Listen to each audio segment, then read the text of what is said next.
ଯୀଶୁ କୁହନ୍ତି, ଯେପରି ଦୀପକୁ ମାଣ ବା ଖଟ ତଳେ ରଖା ନଯାଏ, ସେହିପରି ଆମର ବିଶ୍ୱାସ, ଗୁଣ, ପ୍ରତିଭା, ସୁସମାଚାରକୁ ଲୁଚାଇବାକୁ ନୁହେଁ। ଗୁପ୍ତ କିଛି ସୁଦ୍ଧା ଗୁପ୍ତ ରହିବାକୁ ନୁହେଁ। ଯାହା ହୃଦୟରେ କାମରେ ଲୁଚିଛି, ସେଠାରୁ ଦିନେ ସବୁ ପ୍ରକାଶିତ ହେବ। ଯାହାକୁ ଆମେ ଶୁଣୁଛୁ, ଦେଖୁଛୁ, ସେହି କଥା ଆମ ମନକୁ ସେହିପରି ଗଢ଼େ। ପ୍ରିୟ ବନ୍ଧୁଗଣ, ଗୋଟେ ଗାଁରେ ଜଣେ ଯୁବକଙ୍କୁ ବାଇବେଲ ପଢ଼ିବା ଓ ଗୀତ ଗାଇବାକୁ ବହୁତ ଭଲ ଲାଗୁଥିଲା। କିନ୍ତୁ ସେ ଭାବୁଥିଲା, ମୁଁ ଛୋଟ, ମୋର କଥା କେହି ଶୁଣିବେ କାହିଁକି?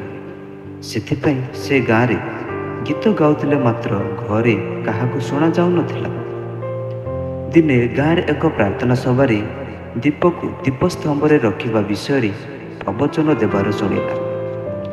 ସେହି ଯୁବକଙ୍କ ମନରେ ଏକ ଚିନ୍ତାଧାରା ଆସିଲା ଯେ, ମୋର ସ୍ୱର, ମୋର ବିଶ୍ୱାସ, ମୋର ପ୍ରତିଭା, ସେଗୁଡ଼ିକୁ ଲୁଚାଇବା ପାଇଁ ନୁହେଁ। ସେହି ଦିନଠାରୁ ସେ ପ୍ରାର୍ଥନା ସଭାରେ ଗୀତ ଗାଇବା ଆରମ୍ଭ କଲେ। ଗାଁରେ ଲୋକମାନେ ମନୋବଳ ପାଇଲେ, ଯୁବକମାନେ ପ୍ରେରଣା ପାଇଲେ। ଏକ ଛୋଟ ପ୍ରତିଭା ଯାହାକୁ ସେ ଲୁଚାଇଥିଲା, ତାହା ଅନ୍ୟମାନଙ୍କୁ ଆଲୋକର ପଥରେ କଢ଼ାଇ ନେବାକୁ ସାହାଯ୍ୟ କଲା।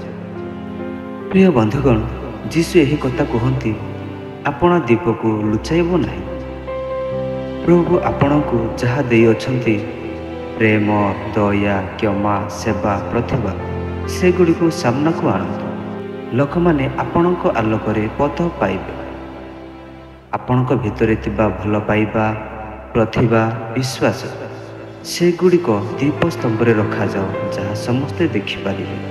ଦୟା, କ୍ଷମା, ସହାୟତା ଯେତେ ଅଧିକ ବାଣ୍ଟିବା, ପ୍ରଭୁଙ୍କୁ ସେତେ ନିକଟକୁ ପାଇବାକୁ ଯୋଗ୍ୟ ହେବା। ପବିତ୍ରତା ଓ ସତ୍ୟତାରେ ଚାଲନ୍ତୁ। ନିଜର ଭଲ ଗୁଣକୁ ଅନ୍ୟମାନଙ୍କ ମଧ୍ୟରେ ପ୍ରକାଶ କରନ୍ତୁ, ଯାହାଦ୍ୱାରା ଅନ୍ୟର ମଙ୍ଗଳ ହେବ ଆଉ ପ୍ରଭୁ ମଧ୍ୟ ଅନୁଗ୍ରହ ଦାନ କରିବେ।